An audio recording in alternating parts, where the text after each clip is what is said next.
السلام علیکم ورحمۃ اللہ وبرکاتہ۔ الحمدللہ الحمدللہ الحنان المنان الذی خلق الانسان وعلمہ البیان والصلاة والسلام علی رسولہ سید الانس والجان وعلی آلہ واصحابہ ذوی الخیر والاحسان، اما بعد فاعوذ باللہ من الشیطان الرجیم، بسم اللہ الرحمن الرحیم۔ وما ارسلناک الا رحمۃ للعالمین، صدق اللہ المولانا العظیم۔ بارگاہ رسالت معاف صلی اللہ علیہ وسلم میں درود پاک کا ہدیہ پیش کرو۔ اللہم صلی علی سیدنا مولانا محمد معدن الجود والکرم وآلہ واصحاب الکرام وابنہ الکریم وبارک وسلم صلاۃ دائمۃ سرمدا ابدا۔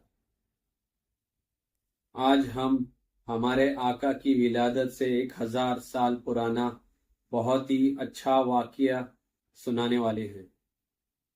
یہ واقعہ ایک بہت خاص خط کا ہے جو حضرت ابو ایوب انصاری رضی اللہ تعالیٰ عنہ کے ذریعے رسول اللہ صلی اللہ علیہ وسلم تک پہنچایا گیا۔ ہمارے آقا کی ولادت کے 1000 سال پہلے کے یمن کا بادشاہ تھا، اس کا نام طبہ اول حمیری تھا۔ ایک دفعہ طبہ اول حمیری اپنے ملک اور اس کے آس پاس کے علاقوں کا دورہ کر رہا تھا۔ اس کے ساتھ 12,000 علماء، طبیب اور علمی لوگ تھے، اور ساتھ میں 1,14,000 فوج بھی تھی۔ جہاں جہاں بادشاہ گیا، لوگ سڑکوں کے کنارے کھڑے ہو گئے اور بادشاہ کا خیر مقدم کیا۔ جب یہ سلسلہ مکہ پہنچا، کوئی بھی بادشاہ کو دیکھنے نہیں آیا۔ بادشاہ نے اپنے وزیر سے پوچھا، جہاں جہاں ہم گئے ہیں لوگوں نے ہمارا استقبال کیا، لیکن یہاں کے لوگوں نے نہیں، اس کا کیا سبب ہے؟ وزیر نے جواب دیا، شہنشاہ، اس شہر میں ایک گھر ہے، اسے بیت اللہ کہا جاتا ہے۔ اس شہر کے لوگ اور اس کے خادم اس گھر کی بہت عزت کرتے ہیں۔ لوگ دور دور سے اس گھر کی زیارت کے لیے آتے ہیں۔ یہ لوگ اس پاک گھر کی عزت بادشاہوں سے بھی زیادہ کرتے ہیں۔ یہ سن کر بادشاہ غصے میں آ گیا اور اعلان کیا، میں اس گھر کو گرا دوں گا اور شہر کے لوگوں کو قتل کروا دوں گا۔ جیسے ہی بادشاہ نے یہ لفظ بولا، خون اس کی آنکھ، ناک اور منہ سے بہنے لگا۔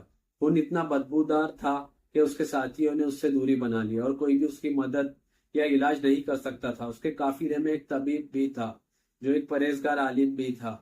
وہ بادشاہ کے پاس آیا اور کہا، اے بادشاہ، تمہاری بیماری روحانی ہے، کیا تم نے کچھ برا یا خراب کرنے کا ارادہ کیا؟ اگر تم نے ایسا کیا ہے تو تم توبہ کر لو، اللہ تمہیں معاف کر دے گا اور تمہاری پریشانی اور بیماری کو دور کر دے گا۔ بادشاہ نے فوراً توبہ کر لی۔ جب اس نے توبہ کی تو بدبودار خون بہنا بند ہو گیا۔ اس نے کعبے کے لیے ایک ریشم کا غلاف بنوانے کا حکم دیا اور مکہ کے ہر باشندے کے لیے 7 سونے کے سکے اور 7 ریشم کے کپڑے بھیجے۔ ٹھیک ہونے کے بعد بادشاہ نے اپنے دورے کو جاری رکھا۔ اس کا قافلہ اگلی منزل مدینہ منورہ پہنچا۔ اس کے ساتھ جتنے بھی علماء تھے انہوں نے کتابوں کا مطالعہ کیا تھا جو پہلے کے نبیوں پر نازل ہوئی تھی۔ ان کتابوں میں جو نشانیاں تھیں کہ اللہ کے آخری نبی ہجرت کر کے جس جگہ جائیں گے، وہ سب نشانیاں وہاں موجود تھی۔ علماء خوش ہو گئے اور اس شہر میں رکنے کا ارادہ کیا اور کہا کہ اگر ان کا نصیب ہوا تو ایک دن وہ رسول اللہ سے ملیں گے، لیکن اگر نہیں مل سکے تو رسول اللہ کی چپلوں کی دھول ان کی قبروں پر گر جائے۔ بادشاہ نے ان کے لیے 400 گھر بنوانے کا فیصلہ کیا اور رسول اللہ کے لیے ایک بڑا گھر بھی بنانے کا حکم دیا۔ بادشاہ نے ان میں سے سب سے بڑے عالم کو ایک خط لکھوایا اور کہا کہ جب رسول اللہ مدینہ آئے تو اس خط کو انہیں پیش کرنا، اور یہ بھی کہا کہ اگر تمہاری موت رسول اللہ سے ملنے سے پہلے ہو جائے تو یہ خط سنبھال کر رکھا جائے اور تمہارے بچوں اور نسلوں کو دیا جائے، اور جب بھی رسول اللہ اس شہر میں آئے اسے ان کے سامنے پیش کیا جائے۔ یہ خط سب سے بڑے عالم سے ان کی نسلوں تک چلتا رہا 1000 سال سے زیادہ کے بعد۔ یہ خط حضرت ابو ایوب انصاری رضی اللہ تعالی عنہ کے پاس آیا جو اسے اپنے غلام ابو لیلہ کے پاس امانت رکھتے تھے۔ جب مدینے کے لوگوں نے سنا کہ رسول اللہ مدینے آ رہے ہیں تو انہوں نے ان کا خیر مقدم کرنے کے لیے تیاریاں شروع کر دی۔ ہر ایک چاہتا تھا کہ رسول اللہ ان کے گھر میں آئے اور ان کا گھر روشن کرے۔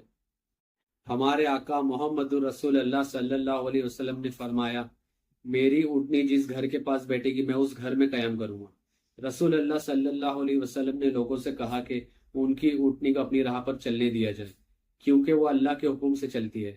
آخر کار اونٹنی بیٹھ گئی، لیکن رسول پاک نہیں اترے۔ اونٹنی پھر سے کھڑی ہوئی، کچھ دیر آگے گئی، پھر واپس آئی اور وہیں پر بیٹھ گئی جہاں پہلے بیٹھی تھی۔ جہاں اونٹنی بیٹھی وہاں کے قریب حضرت ابو ایوب انصاری رضی اللہ تعالیٰ عنہ کا گھر تھا۔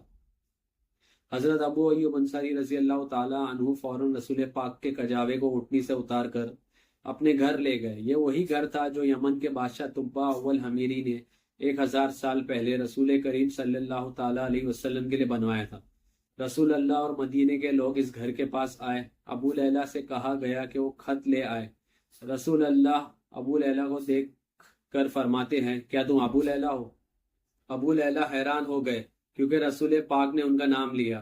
انہیں حیرت تھی کہ رسول اللہ ابھی مکے سے آئے ہیں اور میرا نام جانتے ہیں۔ ہمارے آقا نے پھر کہا، میں محمد اللہ کا رسول ہوں، مجھے یمن کے بادشاہ کا وہ خط چاہیے جو تمہارے پاس ہے۔ رسول پاک صلی اللہ علیہ وسلم نے پھر خط کو دیکھا اور کہا، میرے نیک غلام طبا حمیری کو مرحبا ہو۔ بادشاہ حمیری کے خط میں یہ لکھا تھا کہ یا رسول اللہ، میں آپ پر اور جو کتاب آپ پر نازل ہوگی اس پر ایمان لاتا ہوں۔ اگر مجھے آپ سے ملنے کی سعادت ملے تو مجھے بہت خوشی ہوگی، لیکن اگر یہ ممکن نہیں ہوا تو میں درخواست کرتا ہوں کہ آپ میرے لیے شفاعت فرمائیے اور قیامت کے دن مجھے مت بھولیے۔ میں آپ پر ایمان رکھتا ہوں، میں آپ سے بیعت لے رہا ہوں آپ کی آمد سے پہلے۔